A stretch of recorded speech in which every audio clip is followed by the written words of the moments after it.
इस वीडियो में आगे बढ़ने से पहले इस डिस्क्लेमर पर ध्यान जरूर दीजिएगा। ये वीडियो सिर्फ एजुकेशनल पर्पस से बनाई जा रही है। आपको लोन मिलेगा या नहीं मिलेगा यह आपकी एलिजिबिलिटी, सिविल स्कोर, बैंक और एनबीएफसी की पॉलिसी पर डिपेंड करता है। और कोई भी लोन अप्लाई करने से पहले आप अपनी खुद की रिसर्च जरूर कीजिएगा। अगर आप घर बैठे इंस्टेंट पर्सनल लोन लेना चाहते हैं और वो भी बिना बैंक के चक्कर लगाए, तो आज का ये वीडियो आप सभी के लिए काफी काम का होने वाला है। तो इस वीडियो में लास्ट तक मेरे साथ बने रहिएगा। आज की इस वीडियो में एक आसान तरीके से स्टेप बाय स्टेप मैं आपको बताने वाला हूं कि मनी व्यू ऐप से पर्सनल लोन के लिए आप घर बैठे मोबाइल फोन के माध्यम से खुद से ही कैसे अप्लाई कर सकते हो। इसके लिए क्या एलिजिबिलिटी है, किस किस को इस एप्लीकेशन के थ्रू लोन मिल सकता है, आपके पास डॉक्यूमेंट क्या क्या होने चाहिए और कितना लोन मिलेगा और रेट ऑफ इंटरेस्ट कितना रहेगा।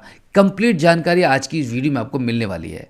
तो इसके लिए सबसे पहले आपको क्या करना है, इस वीडियो के डिस्क्रिप्शन में मैंने इसका एक लिंक दे दिया है। उस लिंक पर आप जैसे ही क्लिक करोगे तो आपके मोबाइल फोन के प्ले स्टोर से इस एप्लीकेशन को यहाँ से इंस्टॉल करके ओपन कर लोगे। एप्लीकेशन ओपन होने के बाद अब यहाँ पे गेट स्टार्टेड वाला ये बटन मिल जाएगा, इस पर आप क्लिक कर देंगे। अब यहाँ पर टर्म्स एंड कंडीशन को एक्सेप्ट करके आई एग्री वाले बटन पर आप क्लिक करेंगे। अब यहाँ पे अलाउ करके आपकी ईमेल आईडी चूज करके इसको ओके कर देंगे। एंड देन आपको अब आपका मोबाइल नंबर भी चूज करना रहता है। इस प्रकार से यहाँ पे आपका मोबाइल नंबर चूज करके टर्म्स एंड कंडीशन को एक्सेप्ट करेंगे और कंटिन्यू कर देंगे। कंटिन्यू करने के बाद अब आपके नंबर पर एक ओटीपी चला जाएगा। ओटीपी आगे आप एंटर करेंगे एंड देन आप देखेंगे कुछ इस प्रकार से आपके मोबाइल फोन की स्क्रीन पर एक फॉर्म ओपन हो जाएगा, जहां पर आपको first name last name enter कर देना है। एजुकेशन चूज करेंगे, मैरिटल स्टेटस आप बता देंगे। यहाँ पे प्रीफर्ड लोन अमाउंट आपको एंटर करना होता है कि कितना लोन आपको चाहिए। उसके बाद आपकी एम्प्लॉयमेंट टाइप वाले ऑप्शन पर क्लिक करके सैलरीड या सेल्फ एम्प्लॉयड में से इन दोनों में से कोई एक ऑप्शन चूज करेंगे। उसके बाद मंथली इनकम यहाँ पर आप एंटर कर देंगे।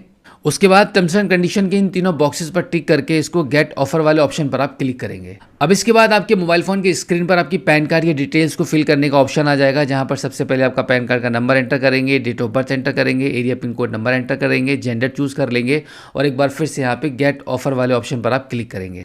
अब इतना करने के बाद यहाँ पे थोड़ी सी कुछ ही सेकंड्स के लिए प्रोसेसिंग स्टार्ट हो जाएगी, थोड़ा सा वेट करना होगा। उसके बाद आप देखेंगे आपकी मोबाइल फोन की स्क्रीन पर आपको लिमिट शो हो जाएगी। अगर आप एलिजिबल होते हैं और मनी व्यू की सभी टर्म्स एंड कंडीशन को पूरा कर रहे होते हैं तो आपको इस एप्लीकेशन पर एक लिमिट शो हो जाएगी आपके सिविल स्कोर के मुताबिक। यहाँ पर आप देख सकते हैं मेरे केस में 2,45,000 रुपये की लिमिट शो कर रही है। आपके केस में इससे ज़्यादा या कम भी हो सकती है, ये डिपेंड करेगा आपके ट्रांजैक्शन पर, आपके सिविल स्कोर पर, आपके पिछले रिकॉर्ड पर। अब यहाँ पर मैं आपको बता दूँ कि दो प्रकार के लोन ऑफर यहाँ पर मुझे मिल रहे हैं। अगर मैं अपना बैंक स्टेटमेंट डिजिटली इनके साथ शेयर कर देता हूं तो यहाँ पर 2,45,000 रुपये तक का लोन मुझे मिल सकता है। अगर मैं विदाउट बैंक स्टेटमेंट जाता हूं तो यहाँ पर 90,000 रुपये तक का लोन मुझे मिल जाएगा। तो यहाँ पर मैं क्या करता हूँ, गेट लोन वाले ऑप्शन पर क्लिक कर देता हूँ। अब जैसे कि आप देख सकते हैं यहाँ पर मैंने 90,000 रुपीज़ वाले लोन को चूज़ कर लिया है। तो यहाँ पर आप देख लीजिएगा, एक बार मैं कैलकुलेशन भी आपको समझा देता हूँ कि अगर मैं 90,000 रुपीज़ का लोन लेता हूँ तो यहाँ पर मेरा 18 मंथ की ईएमआई बनवाने पर 6,544 रुपये की ईएमआई बनेगी, जिसमें इंटरेस्ट रहेगा 1,544 रुपये का। और अगर मैं 15 मंथ की ईएमआई बनाता हूं तो यहाँ पर मुझे 7,539 रुपये की ईएमआई पे करनी होगी पर मंथ, इंक्लूडिंग इंटरेस्ट रहेगा इसमें 1,539 रुपये का। इसी के साथ में और भी काफ़ी सारे ऑप्शंस हैं। C6 मोर वाले ऑप्शन पर क्लिक करके आप देख सकते हैं मनपसंद जो भी आपको ईएमआई बनानी है वो बना लेंगे। अब देखो यहाँ पे 90,000 रुपीज़ का लोन लेने पर मुझे जो प्रोसेसिंग फ़ी पे करनी पड़ेगी वो 7,434 रुपये की करनी होगी।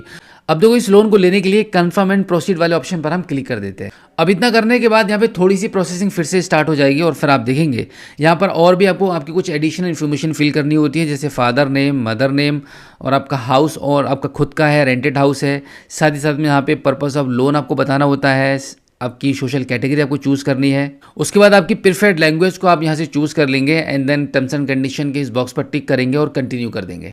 अब इसके बाद यहाँ पर आपको आपके बिजनेस की कुछ डिटेल्स भी एंटर करनी होती हैं। देखो बिजनेस के नाम से आप घबरा मत जाना। अगर आपका कोई भी बिजनेस नहीं है तो इसका मतलब ये नहीं है कि आपको बिजनेस दिखाना ही पड़ेगा। यहाँ पे एक फॉर्मेलिटी के तौर पर कुछ डिटेल्स आपको फिल करनी होती है।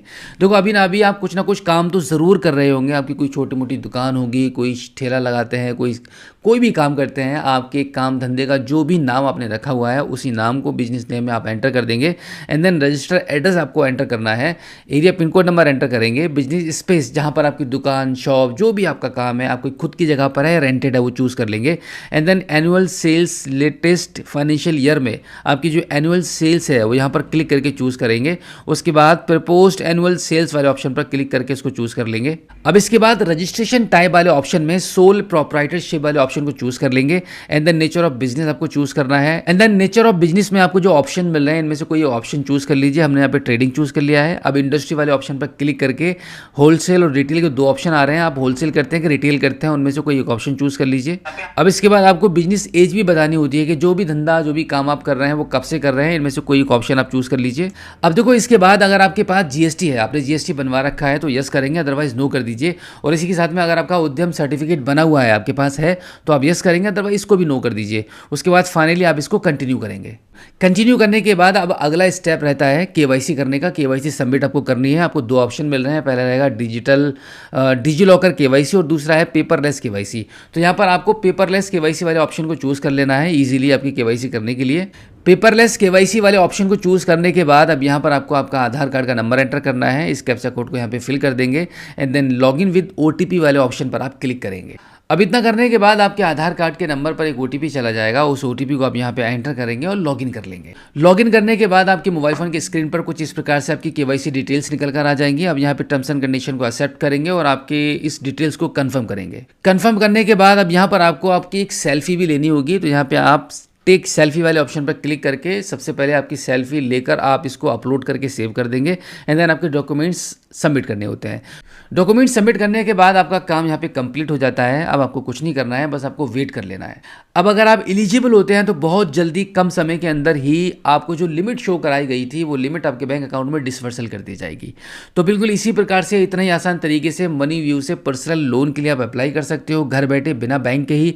बैंक का कोई चक्कर नहीं है, कहीं नहीं जाना पड़ेगा, किसी से बात नहीं करनी है। बस इसी प्रकार से आपको सभी स्टेप्स को ईजिली फॉलो कर करके अपने लोन के लिए खुद से ही अप्लाई कर देना है। तो अगर आपको भी इंस्टेंट कैश चाहिए, पैसे की ज़रूरत पड़ रही है बिजनेस पर्पज से या पर्सनल एक्सपेंसेस के चलते, तो आप बिल्कुल भी देरी मत करना है। इस वीडियो के डिस्क्रिप्शन में मैंने इसका एक लिंक दे दिया है, उस लिंक पर क्लिक करके तुरंत अभी इस एप्लीकेशन को इंस्टॉल करके अपने लोन के लिए अप्लाई कर दो। तो उम्मीद करता हूं कि आज की इस वीडियो में जो जानकारी आपके साथ शेयर की गई है आई होप आपको काफ़ी अच्छी लगी होगी। इसी के साथ आपसे रिक्वेस्ट है कि इस वीडियो को देखने के बाद अपने तक मत रखना, अपने दोस्तों में शेयर जरूर कर देना। तो फिलहाल आज की इस वीडियो में इतना ही। मिलते हैं आपसे किसी और एक अगली वीडियो में एक नई जानकारी के साथ, एक नई अपडेट के साथ और एक नए जोश के साथ। तब तक के लिए जय हिंद।